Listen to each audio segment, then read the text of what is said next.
আসসালামু আলাইকুম take lovers. আশা করি ভালো আছো। আলহামদুলিল্লাহ। তোমাদের দোয়াতে আমি ভালো আছি। তো ফিরে আসলাম টেক রিঅ্যাকশন ভিডিওতে নতুন একটি রিঅ্যাকশন ভিডিও নিয়ে। তো আশা করি ভিডিওটি ভালো লাগবে। আজকের ভিডিওর টাইটেলটি হলো ২০২৫ সালে S23 প্লাস কেমন হবে, ঠিক আছে? এটা ভিডিওর টাইটেল। Samsung S23 প্লাস ফুল রিভিউ বাংলা 2025। এটা আসলে এটা ২০২৫ সালের একটা ভিডিও অবশ্যই। তো ৪ মাস আগের একটা ভিডিও। তো সেটা আমরা নিয়েছি অবশ্যই। তো দেখা যাক ২০২৫ সালে ছিল, বাট এখন দেখব বা ২০২৬ সালে এটা আসলে কতটা ভ্যালু ফর মানি সেটা আমরা দেখব। S23 প্লাস, হ্যাঁ? তো ভিডিওটি নিয়েছি অবশ্যই টেক জাপর চ্যানেল থেকে, তাদেরকে ফুল ক্রেডিট দেওয়া তাদের ভিডিও লিঙ্কটি অবশ্যই আমাদের চ্যানেলের ডেসক্রিপশন বক্সে দেওয়া থাকবে, চাইলে তোমরা চেক আউট করতে পারো। তো চলো বেশি দেরি না করে আজকে ভিডিওর কার্যক্রম শুরু করি। 1, 2, 3।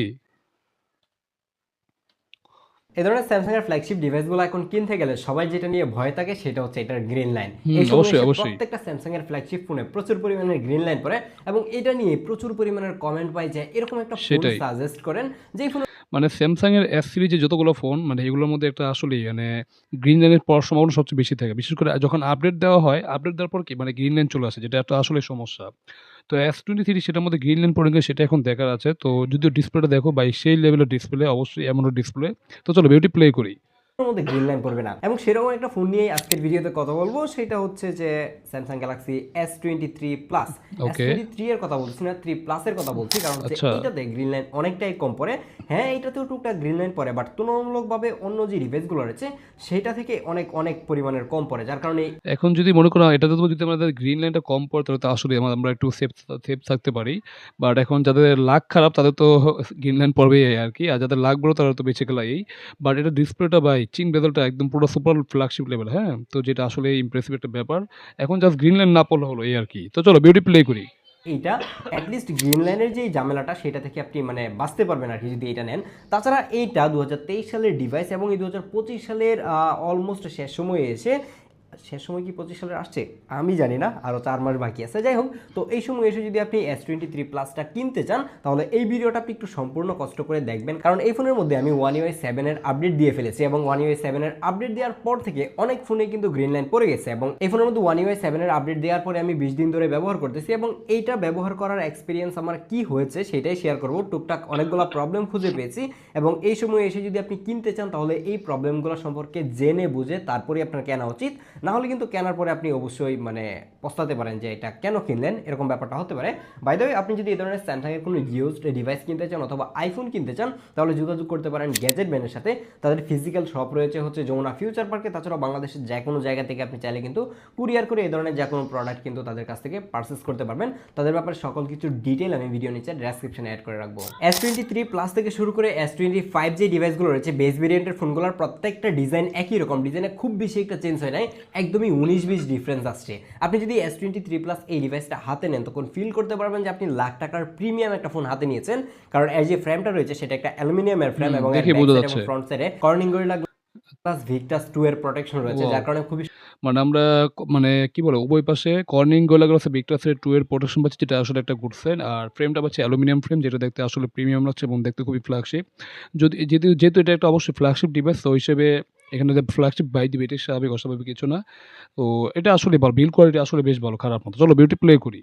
শক্তপোক্ত এই ডিভাইসটা। কিন্তু আপনি যদি S25 এর সাথে এটা ডিফারেন্স দেখতে চান তখন দেখবেন যে S25 যেটা রয়েছে সেটার যে ফ্রেমটা একদমই ফ্ল্যাট করে দেওয়া হচ্ছে, বাট এটার ফ্রেমটা একটু কার্ভ হলেও দেখা যাচ্ছিল যে এর ব্যাক সাইডের সাথে যখন মিলতেছে এই এজটা অনেক বেশি শার্প, হাতে নিলে মনে হয় যে হাত কেটে যাবে এরকম একটা অবস্থা। এটা যদি একটু রাউন্ড করে দেওয়া হতো তাহলে অনেকেই আছে যারা কাভার ছাড়া ইউজ করতে চায় তারা খুব কমফোর্টেবলি এটা ইউজ করতে পারতো, বাট এই সময় এসে এটাকে হাতে রেখে ইউজ করাটা খুবই প্যারা হয়ে যায়। দেখা যাচ্ছে যে হাতের মধ্যে অনেক বেশি মানে শার্প লাগে, মনে হয় যে কোনো অবস্থাতেই কমফোর্টেবল ফিল হয় না।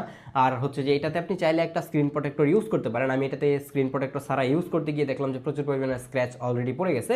আর এই ধরনের ফ্ল্যাগশিপ ডিভাইস অবশ্যই সবাই স্ক্রিন প্রোটেক্টর দিয়েই ইউজ করবে, এটা নতুন করে বলে দেওয়ার কিছু নাই। এইটা 2023 সালের একটা ফোন এবং 25 সালের এই সময়ে এসে এটার পারফরমেন্সের কি অবস্থা।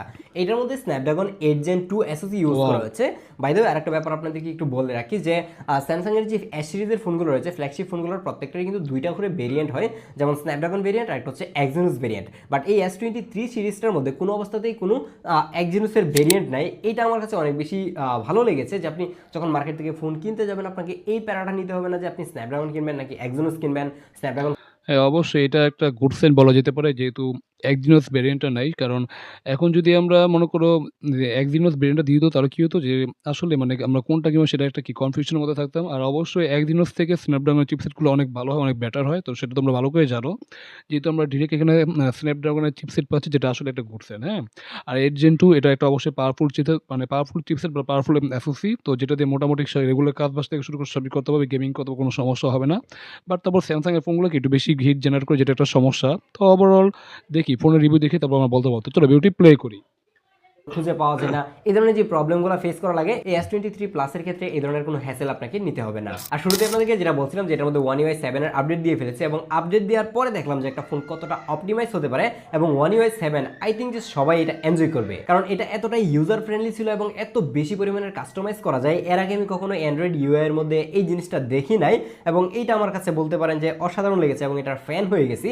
আর অ্যান্ড্রয়েড ইউজার যারা রয়েছে তাদের একবার হলেও One UI এর এক্সপিরিয়েন্সটা নেওয়া দরকার, যে One UI টা কতটা পলিশড হতে পারে, কতটা ইউজার ফ্রেন্ডলি হতে পারে সেটা জাস্ট ফিল করার জন্য। কারণ এর প্রত্যেকটা জিনিস আমি আমার নিজের মতো করে কাস্টমাইজ করতে পারতেছিলাম, যেটা আমরা ছোটোবেলায় হচ্ছে ফোন রুট করে কিংবা ক্র্যাক করে যাই বলেন না কেন হাবিজাবি করে আমরা করতাম। দেখা যাচ্ছিল যে কাস্টম রুম দিয়ে হচ্ছে যে ফোনের মধ্যে এই ধরনের কাস্টমাইজেশনগুলো করতাম।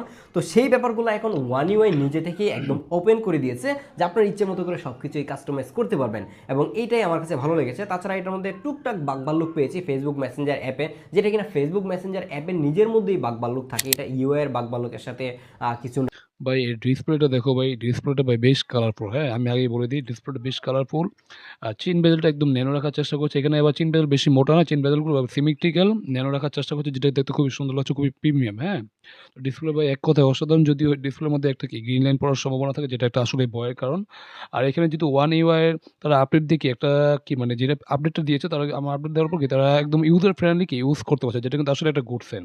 মানে তুমি আপডেট দেওয়ার পর কি অবশ্যই ইউজার ফ্রেন্ডলি একটা ইউজ করতে পারবে, প্লাস নিজের মতো কি কাস্টমাইজ করতে পারবে, যেটা কিন্তু আসলে একটা অ্যামেজিং ব্যাপার, হ্যাঁ? তো চলো বিউটি প্লে করি। যার কারণে এটা ইউআই নিয়ে কোনো অবস্থাতেই কমপ্লেন করার সুযোগ নাই। এটা হুম। যদি আপনি রেগুলার লাইফে ইউজ করেন আর One UI আসলে এটা একটা আসলেই মানে বেস্ট ইউআই, মানে এখন যদি অ্যান্ড্রয়েডের মধ্যে যদি সবচেয়ে বেস্ট ইউআই যদি বলি তাহলে অবশ্যই One UI এটা সবচেয়ে বেস্ট, কারণ এটার উপরে কোনো ইউআই এখন নেই বললেই চলে। আর এটা দিয়ে তুমি মানে কি নিজস্বভাবে কি কাস্টমাইজ করতে পারবে, কোনো সমস্যা না, একদম ইউজার ফ্রেন্ডলি বলা যায়। তো যেটা আসলে একটা অ্যামেজিং একটা ব্যাপার। তো চলো বিউটি প্লে করি। পারফরমেন্স নিয়ে আপনাকে একবারও ভাবতে হবে না, একদমই বাটার স্মুথলি চলে। বাট যদি আপনি অবশ্যই। স্পেশালি গেমার হয়ে থাকেন তাহলে বলবো যে এই ডিভাইস আপনি না নেওয়ার জন্য, কারণ এটা প্রচুর পরিমাণের ওভারহিট করে। এটা দিয়ে টুকটাক গেমিং করতে গিয়ে দেখেছি যে প্রচুর পরিমাণের ওভারহিট করে ফেলে হাতে। 2023 সালের একটা ফোন, তো ওভারহিট করবে এটাই স্বাভাবিক। মানে এখন অলমোস্ট ৩ বছর হ্যাঁ, এখন তো 2024 সাল এসে গেছে। তো অলমোস্ট ৩ বছর হয়েই গেছে। তো ওভারহিট করবে এটাই স্বাভাবিক, পুরান একটা ফোন বা ইউজ ফোন। যদি আমি ইউজ ফোন কি কেনার রিকমেন্ড করি না, কারণ ইউজ ফোন আমি একদমই পছন্দ করি না। মানে ব্র্যান্ড নিউ হলে সেটা রিকমেন্ড করি। কিন্তু ইউজ ফোন না একটু ভয় কাজ করে এই আরকি। বাট ওভারহিট করবে এটা স্বাভাবিক। ওরকম গেমিং না করাটাই বেটার মনে করি। যেহেতু এটা অনেকটা পুরনো ফোন বা ইউজ ফোন। তো চলো বিউটি প্লে করি। রাখতেই কষ্ট হয়ে যাচ্ছিল, অসম্ভব বলতে পারেন এরকম একটা অবস্থা, যার কারণে গেমারদেরকে এটা সাজেস্ট করা যায় না। বাট যারা টুকটাক শখের বসে গেম খেলে থাকেন, রেগুলার ফোন যেরকম আমরা ইউজ করে থাকি এরকম ইউজের মধ্যে থেকে আপনি টুকটাক গেমিং করেন, তাদেরকে সাজেস্ট করা যায়, তারা এটা দিয়ে অনায়াসে কিন্তু ওই ধরনের গেমগুলা খেলে ফেলতে পারবেন। বাট আপনি প্রফেশনালি কিংবা যদি আপনি একদমই হার্ডকোর গেমার হয়ে থাকেন তাহলে বলবো যে এটা থেকে দূরে থাকার জন্য। এখন কথা বলা যাক এটার ক্যামেরা নিয়ে। এর ব্যাক সাইডে ট্রিপল ক্যামেরা সেটআপ ইউজ করা হয়েছে এবং প্রত্যেকটা লেন্সিং এর মধ্যে রয়েছে। এটার মধ্যে মেইন লেন্স হিসেবে থাকছে একটা 50 মেগাপিক্সেলের ক্যামেরা এবং তার পাশে একটা 10 মেগাপিক্সেলের 3x টেলিফোটো জুম লেন্স রয়েছে এবং এইটার কারণে এই ফোনটাকে মানুষজনকে ধুমায় সাজেস্ট করা যায়। এটা নিয়ে একটু পরেই কথা বলছি। এবং তার পাশে একটা 12 মেগাপিক্সেলের আলট্রাওয়াইড ক্যামেরা এবং ফ্রন্টে আরেকটা 12 মেগাপিক্সেলের সেলফি ক্যামেরা রয়েছে। এখানে আমরা যে ক্যামেরা সেটআপটা পাচ্ছি, যেটা এক কথা ভাই অসাধারণ ভাই। মানে আমরা টেলিফোটো লেন্স পাচ্ছি, আল্ট্রা ওয়াইড পাচ্ছি, প্লাস মেইন ক্যামেরা পাচ্ছি আর 12 মেগাপিক্সেল সেলফি ক্যামেরা। আর স্যামসাং এর যে ক্যামেরার ছবির কোয়ালিটি সেটা তোমরা ভালো করে জানো, এখানে বলার কিছু নেই, কারণ এর ছবির কোয়ালিটি আসলেই অসাধারণ। তো চলো বিউটি প্লে করি। মেনলেসের ছবিগুলো জাস্ট আপনি একবার দেখেন যে কতটা ওয়াও! শার্প এবং ডিটেইল ছবি দিতে সেটাই। পারে। আর এই ছবি এক কথায় ভাই ইমপ্রেসিভ, মানে ছবির কোয়ালিটিটা দেখো, এটা হলো মেইন ক্যামেরার ছবি অবশ্যই। দেখো এখানে শার্পনেস, ডিটেইলসে কোনো ঘাটতি নেই। আর ছবিটা বেশ ন্যাচারাল এবং লুকিং বেশ গুড। মানে দেখতে এক কথায় ইমপ্রেসিভ লাগছে। মানে ছবির কোয়ালিটি দেখে, মানে ছবি দেখে তুমি অবশ্যই মানে স্যামসাং এর প্রেমে পড়ে যাবে, এই আরকি একটা অবস্থা। তো ছবির কোয়ালিটি বেশ ভালো, বেশ ভালো মানে বেশ ভালো এই আরকি। তো চলো বিউটি প্লে করি। গুলা বেশিরভাগ মানুষই পছন্দ করে। এর অন্যতম কারণ হচ্ছে এটার কালারফুল ছবিগুলো, এটা অনেক হ্যাঁ, বেশি অবশ্যই। বুস্টেড কালার দেয়। আর এই সময় এসে সবাই একদমই সোশ্যাল মিডিয়া রেডি বুস্টেড কালারগুলাই বেশি পছন্দ করে, যার কারণে স্যামসাং এর এই কালারটাই সবাই টেকনোলজি প্রিফার করে এবং অনেককেই দেখলাম যে স্যামসাংকে যখন আইফোনের সাথে ছবিগুলো কম্পেয়ার করা যাচ্ছিল আইফোনটাকে পছন্দ করতেছে না, স্যামসাংয়ের ছবিগুলাই পছন্দ করতেছে। হ্যাঁ, কারণ ছবিগুলো বেশ কালারফুল, তো সেজন্য সবাই পছন্দ করবে, এটাই স্বাভাবিক। কারণ ছবিগুলো দেখো একদম বেশ কালারফুল, বেশ শার্প, বেশ ডিটেইলস, একদম সবকিছু ঠিকঠাকভাবে আছে। মানে প্রপারলি যেরকম দেওয়ার কথা এখন এখানে প্রপারলি দেওয়াই আছে। তো যেটা এক কথায় ইমপ্রেসিভ একটা ব্যাপার। মানে এইসব ছবিগুলো আসলে রেডি টু আপলোড ইমেজ বলা যেতে পারে, বা এখানে শার্পনেসের তেমন ঘাটতি নেই, ডিটেইলসের ঘাটতি নেই। এক কথায় ভাই ইমপ্রেসিভ। তো স্যামসাং এর ক্যামেরা কোয়ালিটি বা ছবির কোয়ালিটি বেশ অসাধারণ হয়ে থাকে। এটা তোমরা সবাই ভালো করেই জানো। তো চলো ভিডিওটি প্লে করি। এর কারণ হচ্ছে যে আইফোনে যখন ভিভিড মোড লাগানো যায় তখন হচ্ছে কালারফুল হয়, নর্মালি দেখা যাচ্ছে যে একদমই ন্যাচারাল ছবিগুলোই তুলতেছিল। বাট আমার কাছে পার্সোনালি ওয়াও! S23 প্লাসের মেন ক্যামেরার ছবিগুলো অনেক বেশি কোয়ালিটিফুল আসলে মনে হচ্ছে এবং ইমপ্রেসিভ, 50,000 টাকা বাজেটে বেস্ট বলাই চলে। কারণ ৳৫০,০০০ বাজেট ভাই। এটা একটা ইউজ ফোন, ৳৫০,০০০ বাজেটের ফোন। তো বাজেটটা মনে হচ্ছে একটু বেশি। যদিও এটা ফ্ল্যাগশিপ ফোন, দেখো একসময় না এটার দাম ছিল ৳১,০০,০০০ ফোন। বাট এখন আমরা ৫০,০০০ পাচ্ছি, বাট ইউজ ফোন। তো আমি আসলে ৫০,০০০ মানে ইউজ ফোন কেনাটা রিকমেন্ড করি না, হ্যাঁ? তো যেটা এর থেকে কি আমরা ভালো ডিভাইস আর পেতে, যদিও ক্যামেরার জন্য যদি তোমরা মানে নিতে চাও তাহলে এই ফোনটা অবশ্যই বেস্ট, কারণ এর ছবির কোয়ালিটি বেস্ট হবে। বাট গেমিং এর চিন্তা করে যদি এই ফোনটা নাও, তো গেমিং করতে পারবে টুকিটাকি গেম। কারণ এখন এই ফোনটা যেহেতু এটা পুরানো ফোন, তো এখন পুরানো ফোন হিসেবে কি অনেকটা হিট জেনারেট করবে। এটাই স্বাভাবিক, যেহেতু ইউজ ফোন, তো এটাই স্বাভাবিক। বা যদি তুমি গেমিং ফোন নিতে চাও তাহলে এটা তোমার জন্য কি মানে আমি রিকমেন্ড করতে পারতেছি না, যেহেতু এটা অনেক হিট জেনারেট করে। তো চলো ভিডিওটি প্লে করি। এইটার কম্পিটিটর নাই বললেই চলে, কারণ এটার কম্পিটিটরগুলো স্যামসাংই হয়ে থাকে। আইফোন এই বাজেটে যেগুলো পাওয়া যায় সেগুলো এই স্যামসাংয়ের সাথে দাঁড়াইতেই পারবে না, এরকম একটা অবস্থা। দেন যদি আপনি এর আলট্রাওয়াইড লেন্সের ছবিগুলো দেখেন, এটাও অনেক বেশি শার্প এবং ডিটেল ছবি তুলতে পারে এবং এটা ডাইনামিক রেঞ্জও কিন্তু অনেক ভালো ছিল, শ্যাডো এরিয়াগুলো খুব ভালোভাবেই হ্যান্ডেল করতে পারে। বাট কালারটা একটু বুস্টেড করে দেওয়ার ফলে দেখা যাচ্ছে যে গ্রিন এরিয়া কিংবা রেড এরিয়াগুলো অনেক বেশি কালারফুল হয়ে যায়, যেটা দেখতে হয়তোবা অনেকের কাছে ভালো নাও লাগতে পারে, যারা হচ্ছে পিক্সেল লাভার কিংবা ন্যাচারাল ছবি পছন্দ করে থাকেন তাদের কাছে এই ব্যাপারটা ভালো লাগবে না। বাট মজার ব্যাপার হচ্ছে যে এতে থাকা যে 3x টেলিফটো লেন্সটা রয়েছে, এটা দিয়ে যখন আপনি পোর্ট্রেট ফটোগ্রাফি করবেন এই ফোনের ফ্যান হয়ে যাবেন। হ্যাঁ, এই ফোন দিয়ে wow, wow, 1x impressive! 2x 3x এর ছবি তোলার অপশন রয়েছে, বাট আমি মোস্ট অফ দ্য টাইম হচ্ছে 2x এবং 3x এর ছবিগুলো তুলেছি। আচ্ছা, প্রথমটা হলো 2x আর দ্বিতীয়টা হলো 3x। হ্যাঁ, ছবির কোয়ালিটি ভাই দেখো, মানে টেলিফটো লেন্সের ছবির কোয়ালিটিটা ভাই এক কথা ভাই ইমপ্রেসিভ একটা ব্যাপার। মানে এখানে ফেসটাকে একদম সুন্দরভাবে তারা রিপ্রেজেন্ট করেছে, প্লাস দেখতে বেশ কালারফুল। আর এর যে ব্লারনেসটা না, এই ব্লারনেসটা তোমার কি এআই মনে হবে না, একদম রিয়েলিস্টিক মনে হবে, যেটা দেখতে এক কথা ভাই অসাধারণ ভাই। ভাই ছবিগুলোর কোয়ালিটি আসলেই ভালো। মানে ক্যামেরার জন্য স্যামসাং হলো আসলেই বেস্ট, বেস্ট মানে বেস্ট বলা যেতে পারে। তো চলো ভিডিওটি প্লে করি। এবং এই ছবিগুলো অনেক বেশি কোয়ালিটিফুল ছিল। 2x এর যে ছবিগুলো সেটা হচ্ছে যে 50 মেগাপিক্সেলের মেইন লেন্সটাকে ক্রপ করে হচ্ছে যে ডিজিটালি জুম করে 2x এর ছবিগুলো তোলা, এবং ওকে। ডিজিটালি জুম করলেও দেখলাম যে এটাতে প্রচুর পরিমাণে ডিটেল এবং শার্পনেস রয়েছে। বাট যদি একটু লো লাইট হয়ে যায় তখন কিছুটা নয়েজ এবং গ্রেন দেখা যায়, ডিটেল কিছুটা কমে যায়। 3x এর টেলিফটো লেন্সটা দিয়ে ডে লাইট এবং লো লাইট দুই টাইমে দেখলাম যে খুবই ভালো আউটপুট দিচ্ছে এবং এইটা আশা করা যায় যে সবার কাছেই ভালো লাগবে। তারপর সবাই জানেন যে 3x কিংবা 5x এর পোর্ট্রেট ফটোগ্রাফিগুলো অনেক বেশি সুন্দর হয়ে থাকে, কারণ ফোকাল লেন্থ অনেক বড় হয়ে থাকে। এই ছবি স্যাম্পলগুলো দেখে হয়তো আপনারা নিজেরাই আইডিয়া করতে পারে। আমার কিছু ছবি দেখতেছি আমরা 3x এর ছবিগুলো বেশ বেটার মনে হচ্ছে, কারণ ওগুলো দেখতে মানে শার্পনেস ডিটেইলস তেমন ঘাটতি নেই। আর 2x এর তুলনায় 3x এর ছবি বেশ বেটার মনে হচ্ছে কিছু ছবি। বাট ওভারঅল যদি বলি 2x এর ছবিগুলো বেশ ভালো, 3x এর ছবিগুলো বেশ ভালো, খারাপ না। তো তোমাদের কাছে কোনটা বেশি ভালো লাগছে তোমরা অবশ্যই কমেন্ট করে জানাও। তো চলো ভিডিওটি প্লে করি।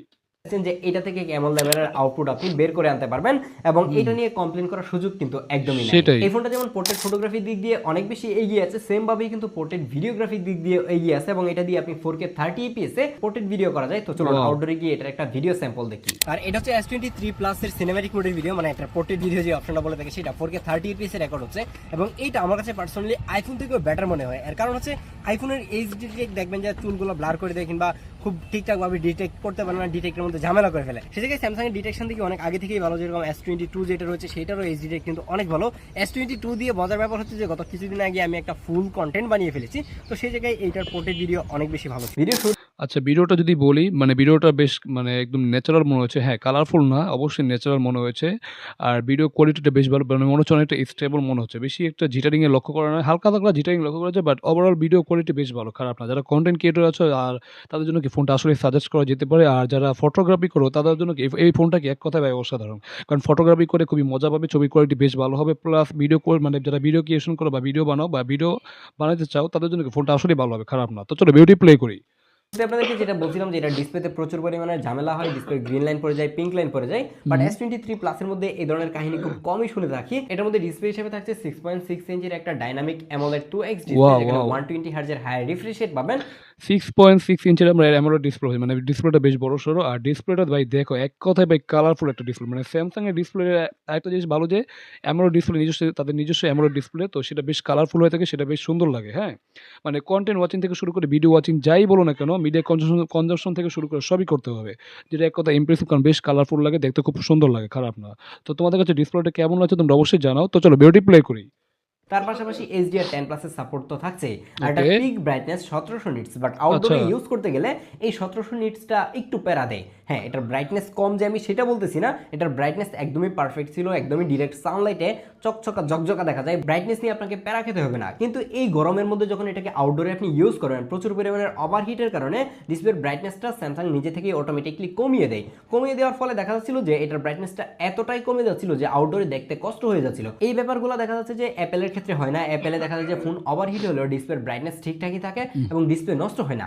এই ধরনের স্যামসাং এর ডিসপ্লেগুলোর ব্রাইটনেস অটোমেটিকলি কমিয়ে দেয়, তারপরেও ডিসপ্লের মধ্যে প্রচুর পরিমাণের প্রবলেম হয়, ডিসপ্লে গ্রিন হয়ে যায়, পিঙ্ক হয়ে যায়। আর এটা ডিরেক্ট সানলাইটে ইউজ করতে গেলে যেই পরিমাণের গরম হয়, আপনার হাতে রাখতে কষ্ট হয়ে যাবে এবং আপনি লিটারেলি ভয় পাবেন যে ফোনটা অফ করে দিবেন ভয়ে, এরকম লেভেলের ওভারহিট হচ্ছিল। এই জিনিসটা না হলে আমার কাছে মনে হয় যে বেশি ভালো হতো। তাছাড়া এটা ডিসপ্লের কোয়ালিটি নিয়ে কমপ্লেন করার কোনো সুযোগ নাই, ডিসপ্লেটা অনেক বেশি কোয়ালিটিফুল ছিল, একদম ফ্ল্যাগশিপ অবশ্যই, লেভেলের অবশ্যই। একটা ডিসপ্লে যেমন মানে একটা ফ্ল্যাগশিপ ফোনের ডিসপ্লে যেরকম হওয়া দরকার এটা সেরকমই আছে। আর পাঞ্চল কাটওটা একদম ঠিকঠাক, মানে বেশি বড়ও না, বেশি ছোটও না। এক কথা ভাই ইমপ্রেসিভ। বাট সমস্যা একটাই যে ওভারহিট হয়, হ্যাঁ? মানে তুমি যদি ভর দুপুরে বা রোদ দুপুরে কি ফোনটা যদি ইউজ করো, তাহলে তোমার কি ফোনটা বেশ গরম হয়ে যাবে, যেটা একটা সমস্যার ব্যাপার। তো যেটা আসলে একটা সমস্যা, মানে স্যামসাং এর ফোনগুলা ক্যামেরার জন্য আসলে বেস্ট, বাট এর সমস্যা একটা জিনিস কি বেশি হিট জেনারেট করে, যেটা একটা আসলেই সমস্যা। তো এখানে স্যামসাং এ কি অবশ্যই মনোযোগ দেওয়া দরকার, যাতে তাদের ফোনগুলো একটু হিট জেনারেট কম করে। এদিকে একটু মানে কি মনোযোগ দেওয়া আসলেই দরকার। তো চলো বিউটি প্লে করি। হওয়া দরকার। এটার মধ্যে তেমনই ডিসপ্লে ইউজ করা হচ্ছে। এটা ডিসপ্লের চারপাশের চিন বেজেলটা যদি জাস্ট একবার দেখেন, মনে অবশ্যই হবে ন্যানো যে ন্যানো ফোনটা হাতে রেখেছে। নিলে মনে হয় যে শুধু একটা ডিসপ্লে হাতে নিয়ে বসে আছি, এরকম একটা অবস্থা। ডিসপ্লে নিয়ে কমপ্লেন করার সুযোগ না থাকলেও কমপ্লেন করতেই হয় গ্রিন লাইন নিয়ে, কারণ এইটার মধ্যে আমি যতই বলি যে গ্রিন লাইন পড়বে না, তারপরেও গ্রিন লাইন পড়বে। আর এক অবশ্যই। বছর পরে এটাতে গ্রিন লাইন পড়ার সময় চলে আসতেছে। হ্যাঁ, স্যামসাং এ এই কাজটাই করে। দেখা যায় যে ফ্ল্যাগশিপ ফোনগুলো যখন 2 বছর কিংবা 2.5 বছর 3 বছর বয়স হয়ে যায়, তখনই হচ্ছে যে গ্রিন লাইন প্রচুর পরিমাণের পড়তে থাকে, একটা সফটওয়্যার আপডেট দিয়ে আপনার ফোনের মধ্যে গ্রিন লাইন ফেলে দিবে। ব্যাপারটা এমনই হয়ে থাকে। তো এখন কথা হচ্ছে যে এটার ব্যাটারি ব্যাকআপের কি অবস্থা, যেহেতু এটার বয়স মোটামুটি 2 বছর হয়ে গেছে, এটার মধ্যে 4700 mAh এর একটা ব্যাটারি ইউজ করা। এটা একটা সমস্যা, হ্যাঁ? Sorry guys. মানে স্যামসাং এর একটা ২ টা সমস্যা। একটা হলো তাদের ফোনগুলো যে বেশি হিট জেনারেট করে। আরেকটা সমস্যা, তারা ব্যাটারিতে খুবই কম দেয়। মানে যে জায়গায় Xiaomi, Redmi, মানে Xiaomi র মতন ফোন প্লাস বা অন্যান্য ব্র্যান্ডের ফোনগুলো কি মানে ব্যাটারিতে অনেক বেশি দিয়ে থাকে তাদের ফ্ল্যাগশিপ ডিভাইসে। মিড রেঞ্জ বলো, ফ্ল্যাগশিপ বলো, সব ডিভাইসে কি মোটামুটি একটা ব্যাটারি বড়সড় দেওয়ার চেষ্টা করে। বাট মানে Samsung না একটু গাউড়া টাইপের, হ্যাঁ? মানে তারা এখানে তাদের ফ্ল্যাগশিপ ডিভাইসে ব্যাটারিগুলো একটু কমই দিয়ে থাকে। এখানে তোমার 4700 mAh ব্যাটারি। বাট এটা না বর্তমান যুগের সাথে আসলে মানানসই না। কারণ এই ব্যাটারিটা বেশ ছোট। বর্তমান কি আমরা ফ্ল্যাগশিপ ডিভাইসে কি 10,000 mAh এর ব্যাটারি পেয়ে থাকি, বা 10,001 mAh কি ব্যাটারি, মানে Realme একটা ফোনে কি দিয়েছে। তো সেই হিসেবে কি ব্যাটারিটা বর্তমানে অনেক ছোট। এটা দিয়ে আসলে কেমন ব্যাকআপ দেবে? সর্বোচ্চ তুমি যদি মডারেট ইউজ করো তাহলে ৮ ঘন্টার মতো ব্যাকআপ পাবে হয়তো, বা এর থেকে কমও পেতে পারো। বাট যে ব্যাটারি দিয়েছে এটা আসলে কি মানানসই না। একটু হতাশাজনক ব্যাপার। তো চলো ভিডিওটি প্লে করি। হচ্ছে যেই ব্যাটারি দিয়ে আমি খুবই লম্বা সময় ধরে ব্যাটারি ব্যাকআপ পাচ্ছিলাম, এটা থেকে এখনো 7 সিরিয়াসলি? থেকে 8 ঘন্টা স্ক্রিন অন টাইম পাচ্ছিলাম। ওকে, মানে ৭ থেকে ৮ ঘন্টার মতো ব্যাকআপ হবে, যেটা কিন্তু আসলে ঘুরছেন। বাট তারপর ব্যাটারি কিন্তু অনেক ছোট, যেটা আমি আসলে একটু হতাশাজনক। বাট হ্যাঁ, যদিও ফোনটা ৩ বছর আগে একটা পুরনো ফোন, তখন কিন্তু ৫,০০০ mAh স্ট্যান্ডার্ড ছিল। বাট বর্তমান যুগের সাথে কি এটা আসলে স্ট্যান্ডার্ড পর্যায়ে যাচ্ছে না, এই আরকি। তো ব্যাটারি ব্যাকআপ যদি ভালো হয় তাহলে তো ভালোই, খারাপ না। তো চলো ভিডিওটি প্লে করি। আমি ভাবতেছিলাম যে 5000 mAh এর নিচে এটা থেকে খুব বেশি একটা ব্যাটারি ব্যাকআপ হয়তো পাওয়া যাবে না। সেটাই। এবং এই গেমটাই কিন্তু খেলে দেখিয়ে দিয়েছে হচ্ছে ওয়ান ইউআইটা, কারণ ওয়ান ইউআই অনেক বেশি অপটিমাইজ, যার কারণে কিন্তু ব্যাটারি ব্যাকআপটাও ভালো পাচ্ছিলাম। তো সেই জায়গায় ব্যাটারি ব্যাকআপ নিয়ে চিন্তা করার কোনো কারণ নাই, এটা থেকে ওকে। অনায়াসে আপনি কিন্তু 7 ঘন্টার মতো স্ক্রিন অন টাইম পেয়ে যাবেন। মানে ৭ ঘন্টা কিন্তু বেশ ভালো, খারাপ না। মানে একটা মোবাইল থেকে আমার যদি ৭ ঘন্টার মতো যদি ব্যাটারি ব্যাকআপ হয় সেটা আসলে ঘুরছেন। হ্যাঁ, One UI বেশ অপটিমাইজ হওয়ার কারণে হয়তো ব্যাটারি ব্যাকআপটা বেশি পাচ্ছ, যেটা আসলেই ভালো। বাট ব্যাটারি দিক দিয়ে কি এটা আসলে ছোটই আরকি। তো চলো ভিডিওটি প্লে করি। কিন্তু এটাকে চার্জ করতে গেলে একটু প্যারা খাওয়া লাগে, কারণ চার্জটা অনেকটাই স্লো হচ্ছিল, মোটামুটি 1.5 আচ্ছা, ঘন্টারও বেশি সময় লাগতেছে এটা চার্জ করতে। কেন? তো এটা যদি আরেকটু ফাস্ট চার্জ করা যেত তাহলে বেশি ভালো হতো। বাট ফ্ল্যাগশিপ ফোনগুলো একটু স্লোই চার্জ হয়, এটা আপনারাও জানেন। হুম। তো এখন ভিডিও শেষে এসে ফাইনালি কথা হচ্ছে যে আপনি 50,000 টাকা খরচ করে এই সময় এসে S23 প্লাসটা কিনবেন কিনা। আপনার যদি এরকম হয় যে একটা ব্যালেন্সড ফোন দরকার, আপনি সফটওয়্যারটা খুবই ভালো পেতে চান, একটা প্রিমিয়াম ব্র্যান্ড থেকে ফোন পেতে চান, আপনি মানে একদমই হার্ডকোর গেমার না, আপনার ক্যামেরা আউটপুট ভালো দরকার, তাহলে এই ধরনের লোকদেরকে আমি এটা সাজেস্ট করতেই পারি। তারপরেও একটা ওয়ার্নিং দিতেই হয় যে স্যামসাংয়ে প্রচুর পরিমাণে গ্রিন লাইন পড়ে, আপনি অলমোস্ট 50,000 টাকা খরচ করে এই রিস্কটা নেওয়ার ক্ষেত্রে আরেকবার ভাবতে পারেন। অবশ্যই। পরবর্তী ভিডিওতে, সেই পর্যন্ত ভালো থাকবেন, সুস্থ থাকবেন। আল্লাহ হাফেজ। তো যাই হোক গাইস, এখানে ভিডিওটি শেষ হয়ে গেল। আমরা দেখে নিলাম স্যামসাং S23 প্লাস এর ফুল রিভিউ। তো সেটা নিয়ে আমরা অবশ্যই রিঅ্যাক্ট করেছি, যেটা তোমরা ভিডিওতে অবশ্যই দেখতে পেয়েছো। তো এখন যদি আমার একটা ভার্ডিক্ট বলি, তাহলে অবশ্যই মানে বাজেট হিসেবে এটা বাজেট হলো 50,000 টাকা। বাট এই 50,000 বাজেটে আমি এটা অবশ্যই রিকমেন্ড করি না। এটার বাজেট যদি তোমার 30,000 টাকা হতো বা 35,000 টাকা হতো, তাহলে অবশ্যই আমি বলতাম যে এটা ভ্যালু ফর মানি, বা ভ্যালু ফর মানি বলতে পারতাম। বাট 50,000 টাকা বাজেটের মধ্যে এই ফোনটা নেওয়া আসলে বোকামি ছাড়া কিছুই না। কারণ এখন এটা কি স্যামসাং কি গ্রিন লাইন পড়ার সময় এসেছে। মানে ২-৩ বছর পর কি মানে ফ্ল্যাগশিপ ডিভাইসে তাদের গ্রিন লাইন পড়ে, যেটা স্বাভাবিক একটা ব্যাপার। তো এটার এখন গ্রিন লাইন পড়ার বয়স। তো সেই হিসেবে বাজেটটা যদি 30,000 টাকা হতো তাহলে ঠিকঠাক ছিল। বাট বাজেটটা একটু বেশি হয়ে গেছে, এই আরকি। বাট বাজেট হিসেবে কি এটা ভ্যালু ফর মানি না। আর এখানে এটা যদি বলি, এর ক্যামেরা সেক্টরটা আসলেই বেস্ট। কারণ ভিডিও কোয়ালিটি বেশ অসাধারণ, প্লাস এর ছবির কোয়ালিটি এক কথায় ইমপ্রেসিভ একটা ব্যাপার। মানে যেকোনো ব্র্যান্ডের মোবাইলকে ছবির কোয়ালিটি কি মানে এই বাজেটের মধ্যে মানে কি তোমার টক্কর দিতে সক্ষম। মানে এই ছবির কোয়ালিটি বেশ ভালো, ডিজিটাল শার্পনেসের তেমন কোনো ঘাটতি নেই, বা এক কথায় অসাধারণ। মানে যারা ফটোগ্রাফি করো, যারা ভিডিও বানাও, তাদের জন্য ঠিকঠাক আছে, খারাপ না। বাট তুমি যদি গেমিং ফোনে চিন্তা করে নাও, তাহলে এই ফোনটা তোমার জন্য কি এক কথায় কি মানে হতাশাজনক একটা ব্যাপার। কারণ এই ফোনটা তোমার জন্য না। আর এই ফোনটা বেশ হিট জেনারেট করে, যেটা একটা সমস্যা। আর ঠিক আছে, হিট জেনারেট করে এটাই সমস্যা। আর এখন তো তোমার গ্রিন লাইন পড়ে, তো গ্রিন লাইনের একটা তো ভয় থাকে, যেটা অবশ্যই মাথায় রাখতে হবে। কারণ এই ফোনটা যেহেতু তোমার একটা মানে বাজেট একটা ফোন 50,000 টাকা, তো গ্রিন লাইনের জন্য এই ফোনটা তুমি বাজেট হিসেবে নিবে কিনা সেটা তোমার সিদ্ধান্ত হবে। কারণ এই ফোনটা যদি বাজেট যদি 30,000 টাকা হতো, তাহলে প্রথম ঠিক আছিল, মানে ভ্যালু ফর মানি বলতে পারতাম। বাট মানে গ্রিন লাইনের জন্য কি ফোনটা আমি অবশ্যই নিব না, বা রিকমেন্ড করি না। আর যেহেতু এটা একটা ইউজ ফোন, তার জন্য কি সেটা আমি আরও আগে কি রিকমেন্ড করবো না। এখন ডিসিশন মানে এখন তোমরা সিদ্ধান্ত নিবে তোমাদের নিজেদের দায়িত্বে, ঠিক আছে? নিজ দায়িত্বে। তো এই ছিল ভিডিও কনক্লুশন। তো তোমাদের কাছে ভিডিওটি কেমন হলো তোমরা অবশ্যই কমেন্ট করে জানাও। ভালো লাগলো অবশ্যই লাইক, কমেন্ট, শেয়ার। চ্যানেলে নতুন হলে অবশ্যই আমাদের চ্যানেলটিকে must subscribe and get the bell icon. তো দেখা হবে নতুন কোনো রিঅ্যাকশন ভিডিওতে। সে পর্যন্ত তোমরা ভালো থাকো। আল্লাহ হাফেজ।